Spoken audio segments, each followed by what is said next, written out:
Qui a tué Samson? Dalila ou les Philistins? Aucune de ces options n'est correcte. Permettez-moi de vous dire comment. Avant de continuer, abonnez-vous maintenant sur notre chaîne pour ne pas rater les vidéos à venir. Même s'il y avait eu 10 000 soldats philistins, ils n'auraient pas pu vaincre Samson. Savez-vous pourquoi? La force de Samson n'était pas de ce monde, elle était divine. Tant que personne ne peut vaincre Dieu, aucune armée n'aurait pu vaincre Samson. Quelle que soit sa force ou son nombre, Samson a été élevé au rang de terreur pour les Philistins. Il a tué un lion à main nue, a soulevé la porte d'une ville sur son épaule et a marché plus de 46 miles. Il a tué 300 soldats philistins avec une mâchoire. Et s'il avait une lance ou une épée? Alors qui a tué Samson? La réponse est Samson. Oui, Samson s'est suicidé. L'homme est son plus grand ennemi.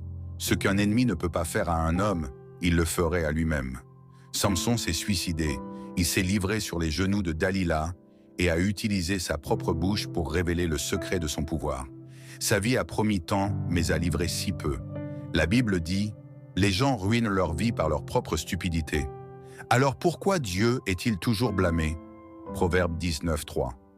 MSG. Personne ne peut ruiner votre vie, sauf vous-même. Bien que vous puissiez blâmer Dieu, vos parents ou le gouvernement, vous êtes l'architecte de votre vie. Vous êtes votre plus grand ennemi. Même si vos grands-parents avaient fait du mal, jusqu'à ce que vous appuyiez sur la gâchette, cela n'explosera pas sur votre visage. Aucun Satan ou sorcière n'a le pouvoir de vous détruire. Peu importe à quel point ils vous détestent, vous êtes le seul à pouvoir vous tuer par vos actions. Lorsque les ennemis essaient en vain de vous tuer, ils vous guettent et vous permettent de vous tuer par vos actions. Goliath, le champion, n'a pas pu blesser David, mais l'adultère a détruit sa famille. Les nations païennes n'ont pas pu blesser Moïse, mais la colère l'a tué.